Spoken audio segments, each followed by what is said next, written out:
Hello everybody, welcome to Pokémon Infinite Fusion episode 6. Last time we took on Lieutenant Surge, we fought our rival, we got through the rock tunnel and fought our rival yet again. So at this time, we're going to be starting episode 6, entering Celadon City, but first, there is something very special we have to do. At this time, we currently have Carrot level 35, and if you look at his experience all the way down there, he's about to level up and evolve. So let's come on over here, battle this trainer, and get Carrot to evolve. So she's gonna have the Glorion, which I believe is gonna be Flareon mixed with Gloom. So I'm just gonna go ahead and use Fire Fang, see that it does have Flash Fire, go for a Rock Tomb instead, and it is going to be 2 shots here. Glorion heals itself up, and we have no problem taking it out one more time with Rock Tomb. Carrot is finally evolving into his final form, the best Pokemon with Charizard and Primeape. It is going to be Charape is now on the field. He is a great Pokemon. He does want to learn Wing Attack, which is not going to matter either way. And now we have Charape, aka Carrot, and he is looking feisty with that jolly nature, full physical set of attacks, and a very high attack stat, currently at 86 and a speed of 100. So like I said, we're starting off Celadon City here for episode 6, and I just stumbled upon a very interesting house. It's very dark in here, but in the back of this house, we found a bunch of Pokemon in a cage with a Team Rocket member who actually shows us that we can buy Pokemon Meowdle, Ratpuff, or Tyra. Tyra could be a good Pokemon, but for 3,500, I don't think he's that worth that much money. But yeah, this is like a black market for Pokemon. Yeah, I don't know about that. We might have to report that to the authorities here. One of the most interesting parts about Celadon City here is actually the giant market that it has. So I'm going to take some time, look around here, see if there's anything of worth noting, and I will let you know if there is before we go to the gym and start taking on Erica, the 4th gym leader. So the gym door is locked here. On the way over, we actually ran into Erica, who told us to follow her, which believes to be into this sewer system here, to rescue Mr. Fuji from Lavender Town, so that way we are able to progress on and take on the gym. So it appears that all of these sewer battles that we have to do with Erica are going to revolve around double battles, which I'm not exactly against, but I'm not a huge fan of, because relying on other trainers usually just ends up as a bad thing. However, she has a very interesting Pokemon, Weeping Ella, which we might be able to use to our advantage, knowing what some of her Pokemon are for the gym battle. So with this battle here that we actually have going on, I'm very interested in seeing what Pokemon Erica has. So we're going to actually purposely take her Pokemon out to see what we got. So we got a Glucute. We have the Weeping Ella.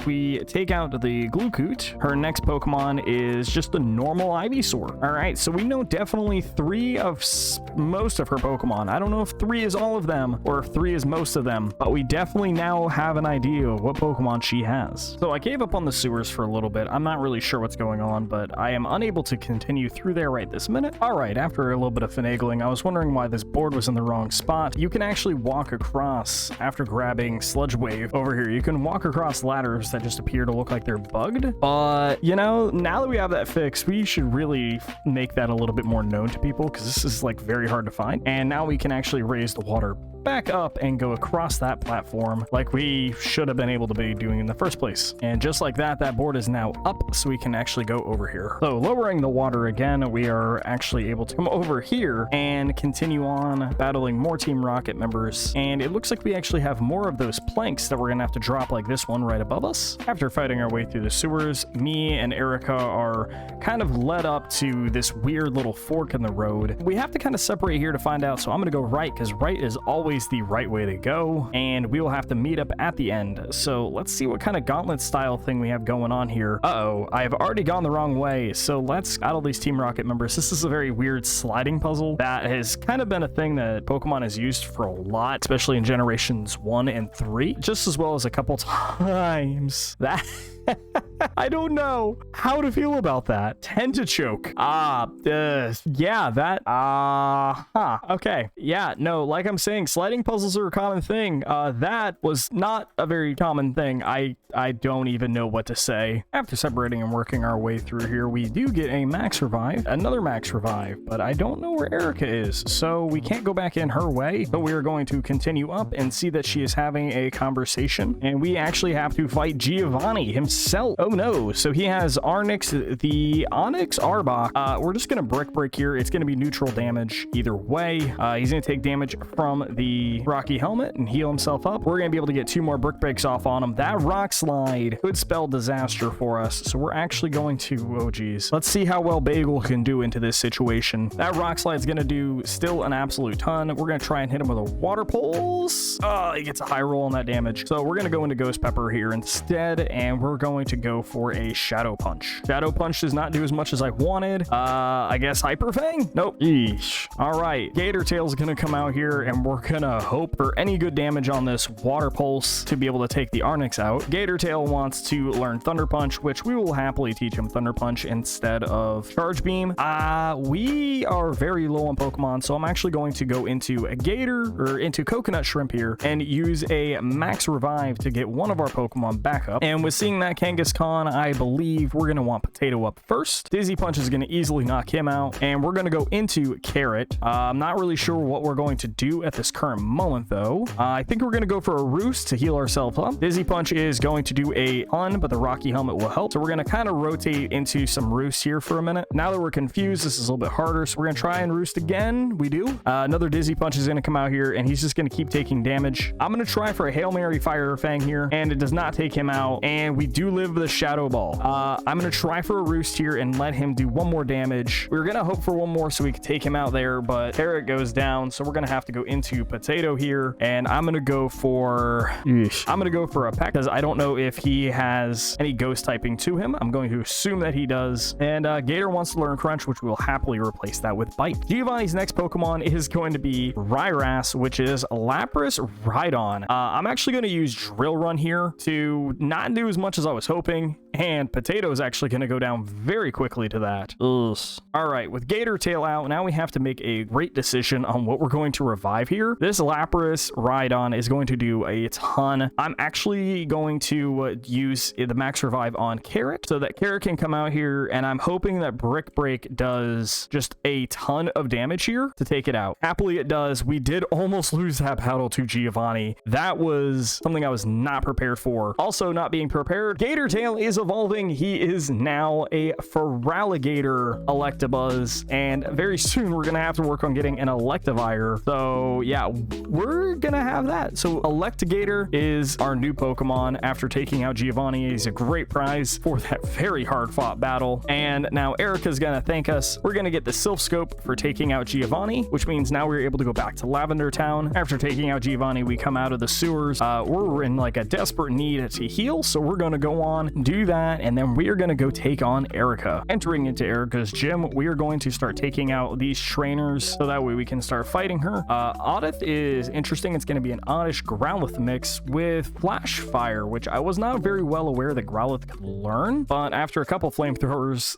Carrot's able to take him out. That was surprisingly a much harder battle than I was thinking. So the second trainer is gonna have a Bellsor, which is gonna be not nearly as complicated for me to take out there. He's also gonna have a Weepinsaur, which is also not gonna be nearly as hard as the Growlithe Oddish Pokemon. Purposely wanting to battle every trainer in here for the most amount of experience that we can get, we are going to just continue running through here, take out every trainer pretty much until we get to Erica, and hopefully be able to have still enough power for Carrot to take people out. We're having some weird problems with these odd combinations. That Picobell and the Growlithe Oddish, I don't know what's going on with Carrot just losing to very weak Pokemon like that. It's probably because our levels are so close together, with us being level 38, almost 39, and them being level 36. But you know, that's a thing. Carrot now wants to learn Close Combat, which I'll happily take over Brick Break. It's a lot stronger. This trainer here has a Weepin Duo, which is going to be Weepinbell Duo, which is a grass flying type. So let's try the Fire Fang first. Yeah, no problem there. What I believe is the last trainer has an Oddcute, which is an oddly cute Pokemon. Ha ha ha. And I believe that is actually the last trainer for this gym. So we are going to go on and take on Erica once I can figure out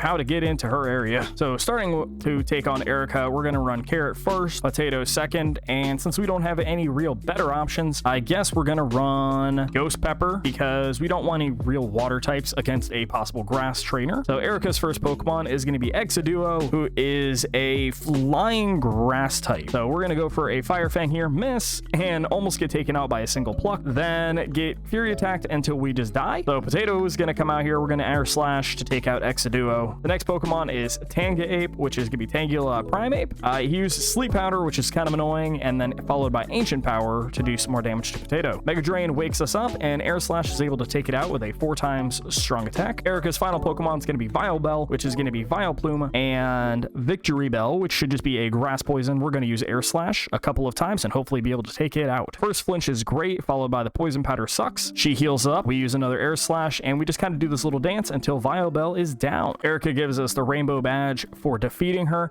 as well as telling us all Pokemon up to level 50 will listen to us, no problem. She also gives us Solar Beam, which I really don't care much about, as well as 2 Premium Wonder Trade tickets, so we can get some 2 new Pokemon that we've never seen before. After taking Erica out, we're going to go ahead and use those 2 Premium Wonder Trade tickets, and I went ahead, I grabbed Pine Nut out of our thing, so we're going to go ahead and trade away Pine Nut because we really just don't care much about it. And the Pokemon that we get back is horrifying. That is Togaraid, who is actually Togepi and Remoraid. Now, Togepi Remoraid is a very interesting Pokemon, so we're actually going to nickname him into something fishy related, probably salmon, because I don't know, he looks like a fish. While waiting for the stuff to reset, we're going to go ahead and use a DNA splicer to fuse Magnemite with Honedge here. And the fusion we're going to choose here is actually going to be this one here on the right. So yes, we're going to fuse these 2, and Honedge and Magnemite are now being fused, and the result is Magna Edge. That looks a little bit interesting, I gotta say. It is a sword magnet. We're going to keep the naughty nature for some physical attack stats because, you know, we don't know what we're going to do here. Sturdy because it's just really good, and Pop Rocks I just like more. Continuing on with the next Premium Wonder Trade, we're going to give up Gummy Worm because we already have the Chimchar version 1, and the next Pokemon we get is Chinum, which is very interesting. I actually kind of like the look of this Pokemon,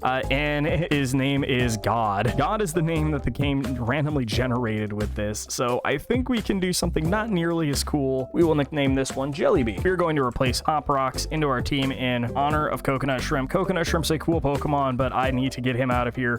The look of him is just terrifying to me. So we're going to go ahead and update some of our Pokemon over here to the side, and we're going to go back to Lavender Town so we can save Mr. Fuji. Back in Lavender Town, we enter the Pokemon Tower, and we have to go save Mr. Fuji here, so we're going to go up the stairs. We no longer have the ghost Pokemon here bugging us, but we do have some ghost trainers. Pokemon inside this Pokemon Tower are actually a fairly high level, being level 38s, and us being level 39, so we're definitely going to have to do some leveling here before we can move on to the next gyms. Inside the Pokemon Tower, we find a Gascute, which that's a horrifying sight. That is like really sad almost. So there was a comment in one of my past videos, which was, have you ever thought about what the fusion would be between Clefairy and Gengar based on their lore? Here's Clefgar, in case you were wondering. I am still interested in what the other fusion would be, because this is Clefairy Gengar. I'm wondering what the Gengar Clefairy variation would look like. I think I'm actually going to pull it up the sprite and just put it right here on the screen for you guys so you can actually get an idea of what it would look like. So after pulling up the sprite here, I might have to turn the video off so you can see this, but yeah, this is actually the sprite here. Instead of the Gengar Clefable, this is the Clefable Gengar sprite, which let's shut the video off real quick so you can see this. Yeah, that is creepy with Gengar coming out of the back of Clefable here. Haunchrio, now that is a cool looking Pokemon. 3 Haunters coming out of what would have been a Dugtrio with a very strong earth power. Wow.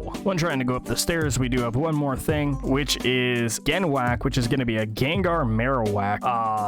This thing is so cool looking, but I really don't have any way to fight it that I can know of. So we're going to just go for a Fire Fang and completely miss and almost lose to Stomping Tantrum, miss again, and get hit again by Stomping Tantrum. So this time we're going to go into Potato here and use Drill Run. Dark Pulse is going to make us flinch 2 times in a row, 3 times in a row, and then we die to Dark Pulse. So we go into Ghost Pepper. We're going to try for a Shadow Punch. He's faster than us, but the Shadow Punch at least hits, and a Dark Pulse will knock us out. We're going to go into Bagel next, and we're going to try for an Aqua Tail. The Dark Pulse does not make us flinch, and we are able to knock it out. Going up and saving Mr. Fuji, there was no rocket members up here, oddly enough, but he does still give us the Pokeball, or the Pokeflute, to wake up Snorlax. Not wanting to run all the way to the bottom, we're just going to use an escape rope to get out of here, because I just hate dealing with all the encounters. And it is very dark, so I'm interested in what this bell does. When we ring the bell, nothing happens. Cool, good to know.